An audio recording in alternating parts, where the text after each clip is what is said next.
Greetings, Ohio Valley. This is Dan Lima with OSU Extension from Belmont County. And this is Karen Cox from WVU Extension in Ohio County. Thanks for tuning in to Extension Calling, your source for research-based information for the farm, garden, and home.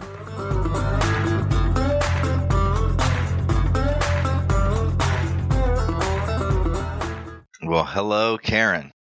Good morning, Dan. And it is another beautiful day, and we are marching right into summer. We are well into June, and the hay is incredibly high. Yeah. A little wet after this past week, a little blown over after this past week, but it's still very dense. Hopefully we can get some good hay this season. Not sure if we're gonna, we are definitely going to see some declines in production from hay just simply because of the cost of fertilizers and whatnot, but cost of fuel for getting it harvested. It's a great time to consider rotational grazing and get some fencing out there so you don't have to harvest it. Wow. But that's not what we're talking about today. Way to take a good note and just shed some negative light on it, Karen. But that is true, though. It's been difficult for different reasons this year, but at least as far as hay production goes, I'm not sure what the quality is going to be because the stuff that's up is very dense, very stemmy, a lot of seed heads. But it's as far as quantity goes, I'm pleased as far as the fields I'm seeing and the production numbers that people are telling me. Yeah, with a good quantity, it's also important to make sure you know the quality of your hay. So hay forage testing is always a great idea in helping you to know what supplemental nutrients you need and what supplemental nutrients you don't need. Yes. So that's an opportunity to reduce input costs. Yeah, and forage testing is just a great way to also devise a really good feeding plan for your animals. So you're feeding the right quality for the right type of animal and maximizing your bottom line. But that hay quality is also a reflection of the soil quality. And then today I thought we would go back to the basics here and talk about one of the most underutilized tools of every farmer that I know and every landowner that I know. And gardener too. And gardeners that I know. It is just, I'm not saying that to be smart or anything. And maybe I am, but we're going to talk about soil testing. We're going to get back to the basics. And I honestly believe that it is a very underutilized tool for everyone.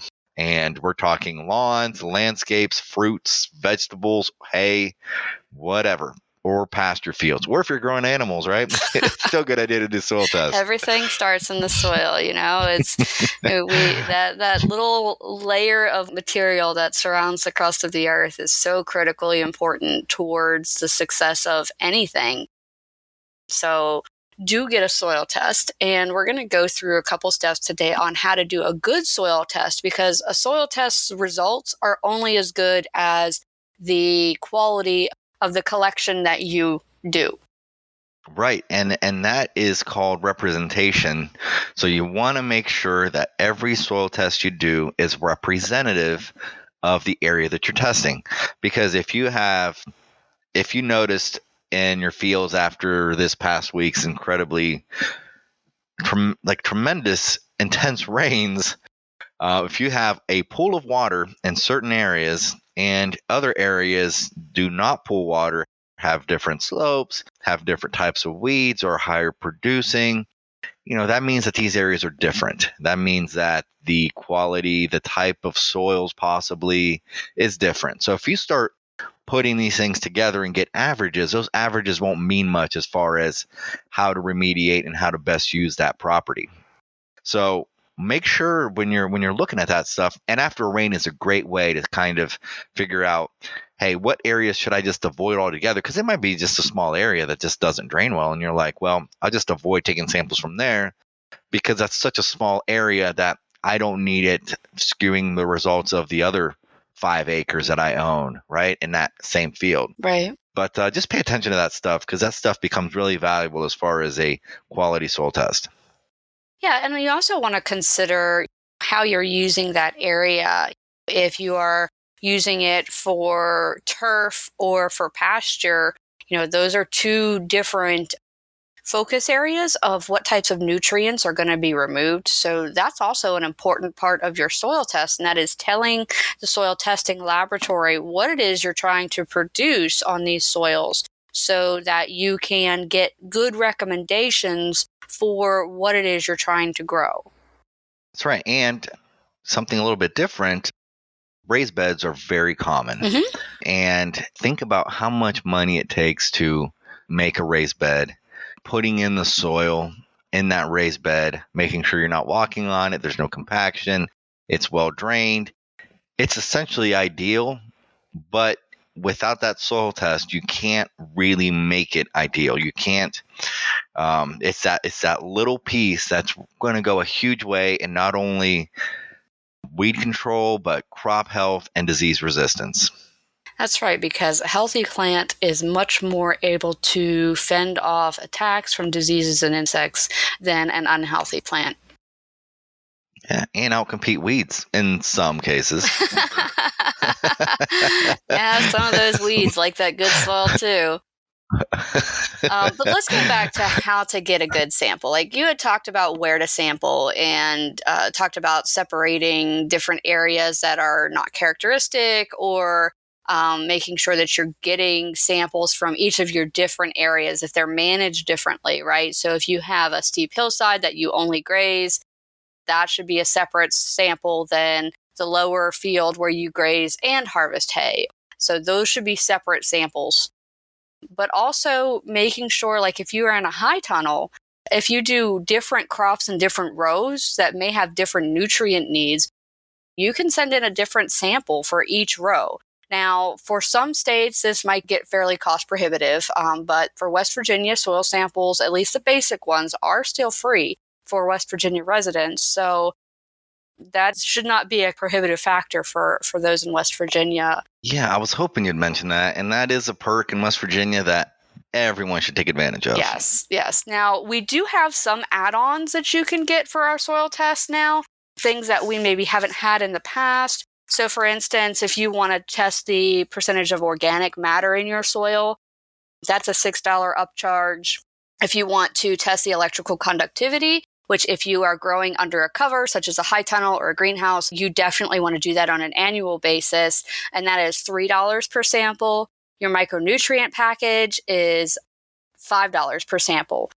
So micronutrients is something we're just starting to offer, and so with the micronutrients, we're not offering any research recommendations yet, but the other items we do have recommendations for as far as your macronutrients.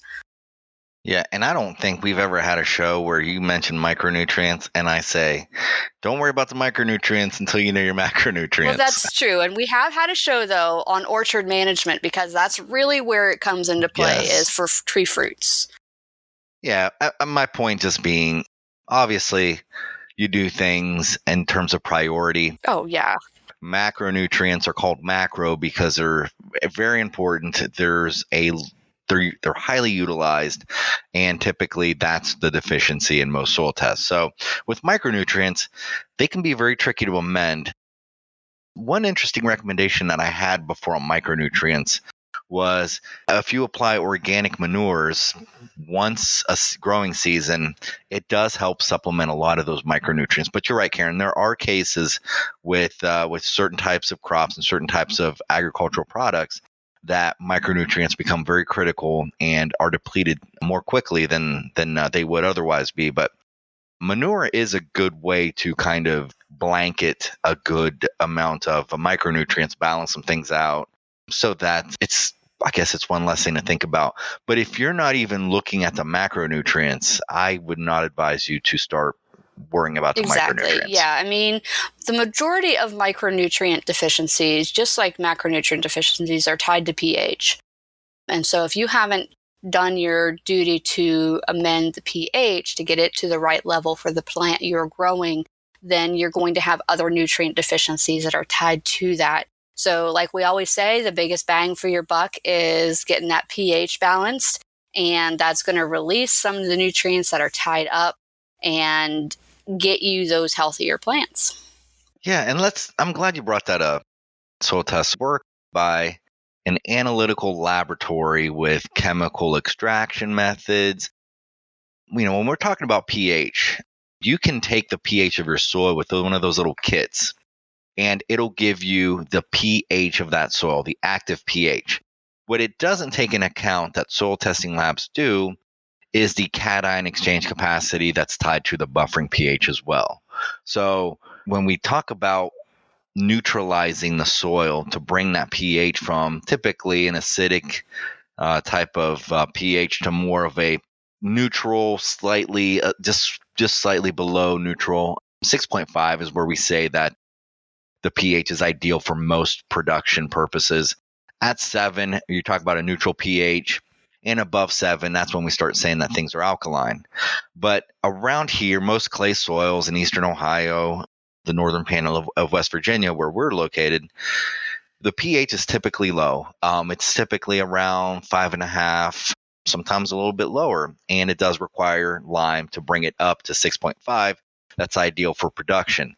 At those lower pHs, the nutrients, however limiting they may be, are even further limited because they're not quite as available. So if you have your pH in the 5.5 range, your phosphorus availability in that soil, no matter how low it is going to be less than 50%, depending on how low it is and how below 5.5 it actually becomes. So the lower it gets, the less available that phosphorus is.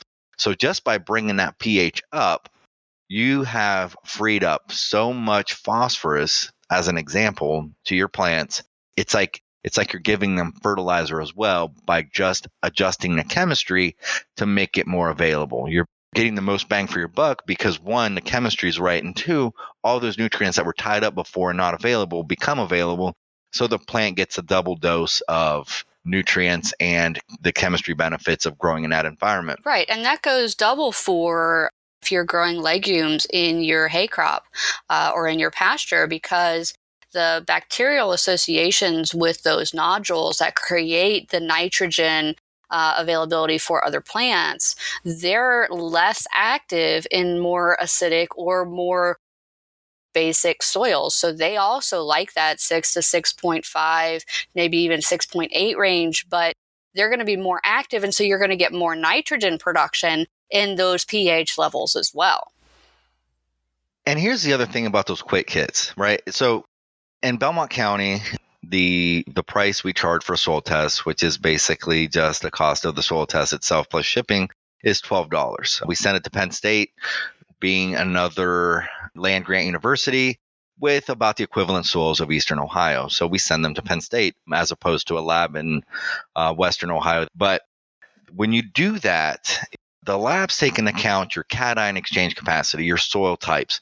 They take into account the buffering pH. So there is a chemistry there, depending on the cation exchange capacity, that will keep buffering the pH. It won't move the pH until you get a certain critical threshold past the buffering capacity that then starts neutralizing the soil. So when you do a quick test, it doesn't take into account that buffering pH. When you send it to a soil testing lab, all that stuff is calculated on your recommendations.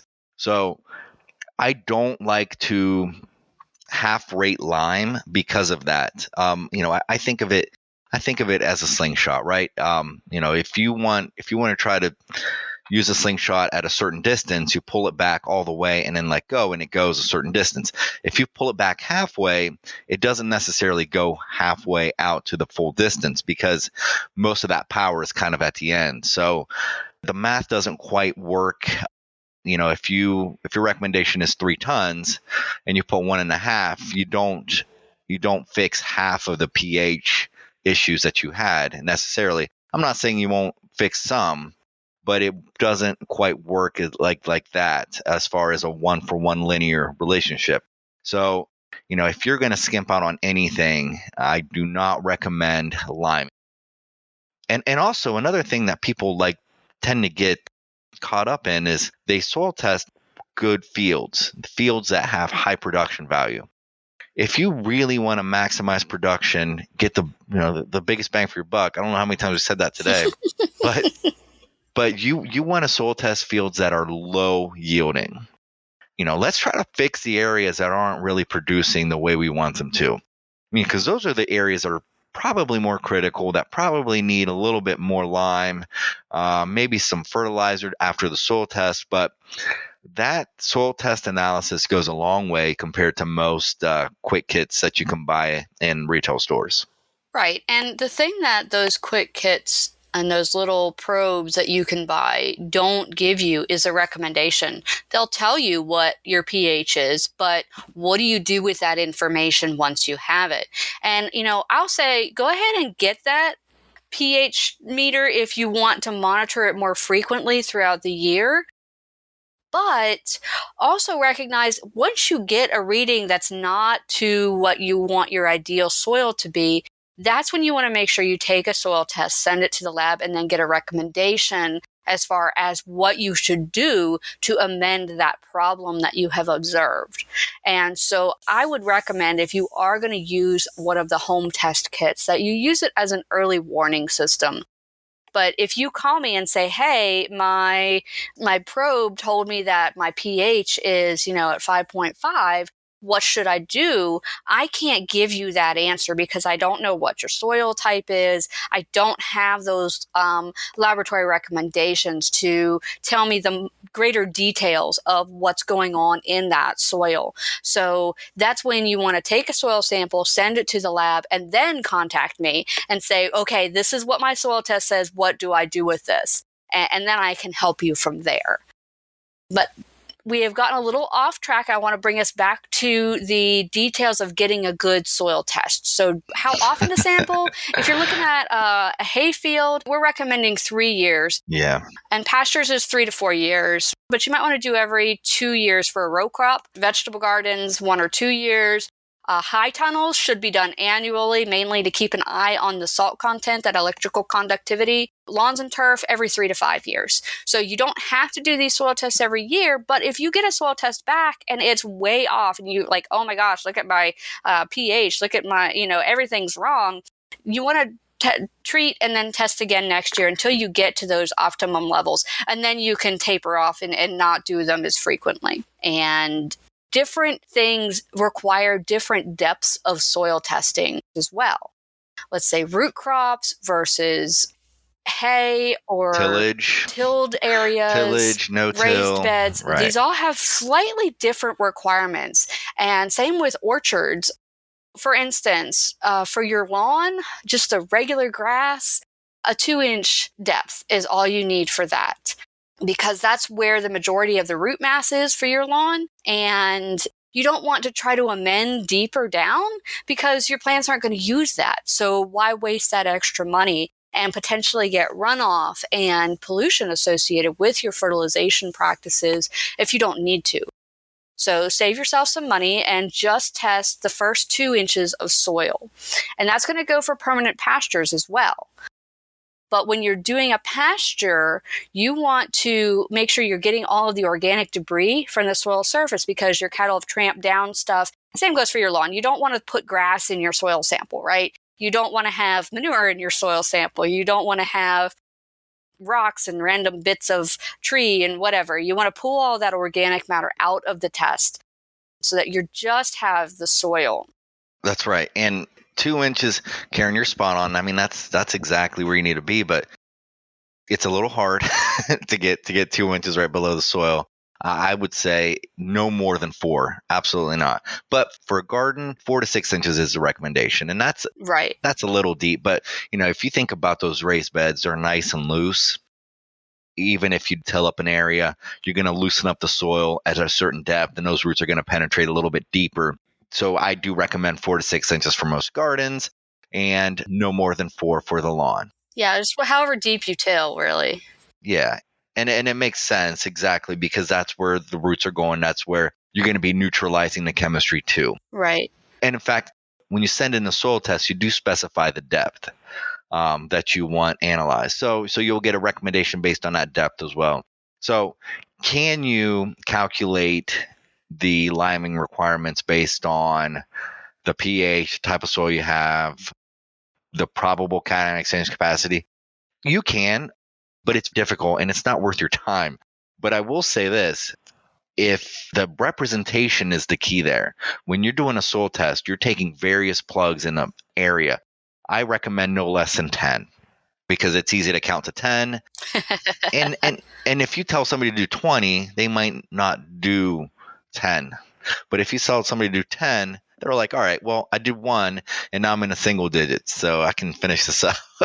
Right. Now, if you're in a larger section, like say you're doing 10 acres, you want to try to bump that up to 20. So, you're doing 20 borings or 20 samples across a 10-acre field. You'll need a little bit more than 10 for that bigger area. And let's say you're doing 20 acres and the liming requirements come up very high. I would say it is best to then remediate half your field to the specified amount rather than the whole field at half the rate, as far as production goes. So, there's different ways to make things a little bit more budget friendly and make sure that your amendments are actually working in your fields. Right. And I want to add in for no-till crops, we do often recommend sampling a little bit deeper depending on what it is you're growing, anywhere from the range of 1 to 6 inches, depending on what your crop is. And for orchards, you're going to actually send in 2 separate samples. So you're going to sample the top 2 to 4 inches of soil, and then you're going to send in a separate sample of the 4 to 10 inch depth, because you have different roots that grow in different areas of the soil, and they're going to be pulling up different types of nutrients. And so you want to send in those 2 separate samples, your surface soil and your subsurface area, for your orchard testing.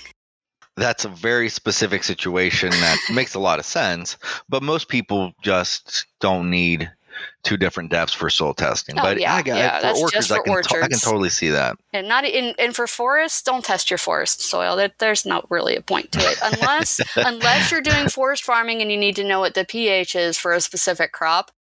But in the woodland, you're not going to adjust that pH. You're just going to move, right? You're not going to try to adjust the pH in the woods. You're just going to move to a different area that has the pH you want. But that's a whole nother story. And here's another thing too, and we've discussed this before in shows, but if you want to plant a tree, it is a nice thing to get a soil test done, because then you can see a little bit more about it, but you can also see the soil pH with no amendments, right? So you'll see the pH where it's at resting and where it's at if you don't do anything. So for a tree, right, trees take years to grow. They can be there for decades. Right. It makes more sense to do the soil test to get the pH of that area. And then match the tree to the soil tests instead of the other way around. Well, that is very important. But another aspect of planting trees, Karen, correct me if I'm wrong, is drainage. Oh, yeah. So when you're looking at putting a tree somewhere, the soil test is still very important.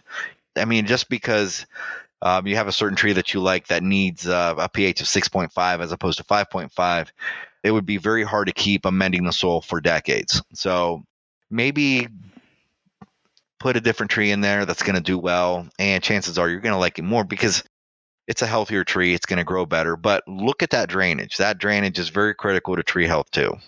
Yes, it is. Yes, it is. Now, when you are taking your sample, not everybody has a soil core, but we do have one at the extension office that we can loan out with a $70 deposit.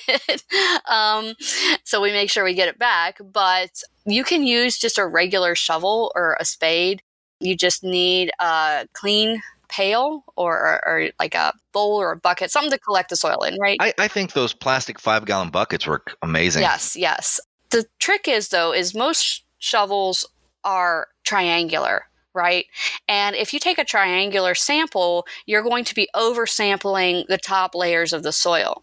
And you're going to get an inaccurate response because of that. So after you pull your shovel out, you take off the edges of the shovel so that instead of a triangle, you have a rectangle. And you just leave those triangle pieces, throw them back on the ground, and take that little skinny rectangle and drop it into your bucket. Well, take the grass out and put it back in that hole. Yes, take the grass out and any rocks, organic debris of any type, and take all that out. Another quick little trick that I like to tell people is your garden trowel that everybody has, for the most part, is 6 inches long. Yeah, and a lot of them have those little measurements, right? Which will tell you, okay, I'm down 2 inches and that's all I need to go. But you have to make sure that 2 inches isn't including the depth of the grass. Right. But if you put the whole thing into the soil, you got 6 inches right there that's marked. Right. So I like to tell people, just kind of go in, turn the trowel around to where you're going to get basically like a little plug that's going to be removed from the soil. And that's a great way to get a 6-inch sample. That is. Yeah, and so after you get your samples in the bucket, you remember you want about 10 samples or, more if you're doing a larger acreage.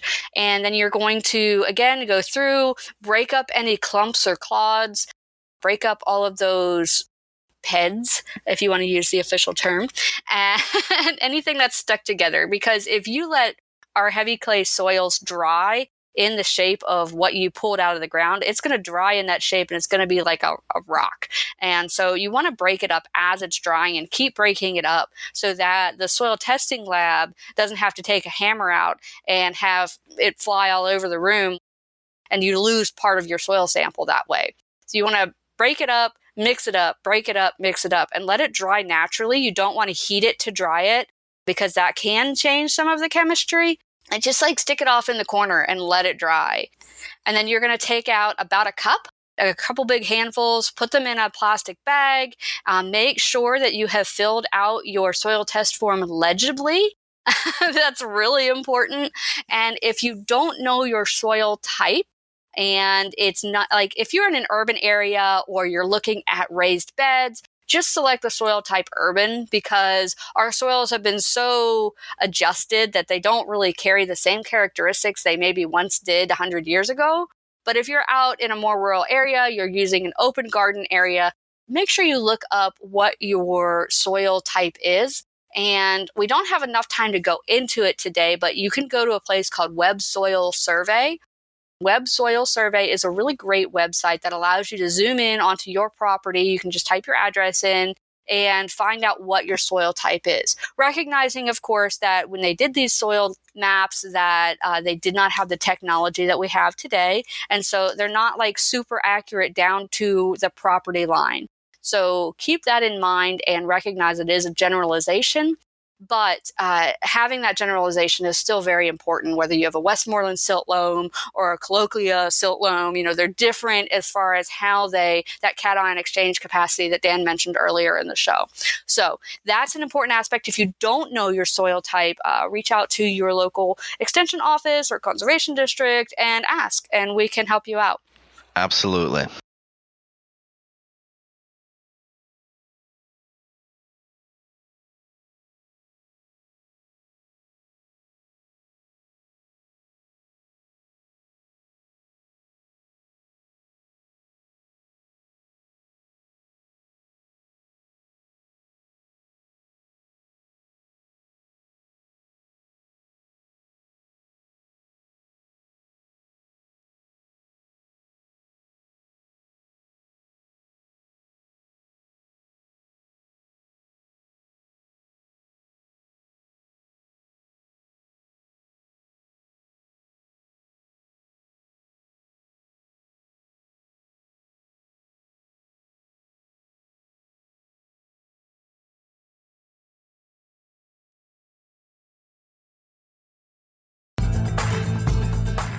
Thanks for listening to Extension Calling. This show is a collaboration between OSU Belmont County Extension Educator Dan Lima and WVU Ohio County Extension Agent Karen Cox. If you'd like a transcript of this show, contact us at the office. Also, let us know if you enjoy the show by ranking us on your podcast app.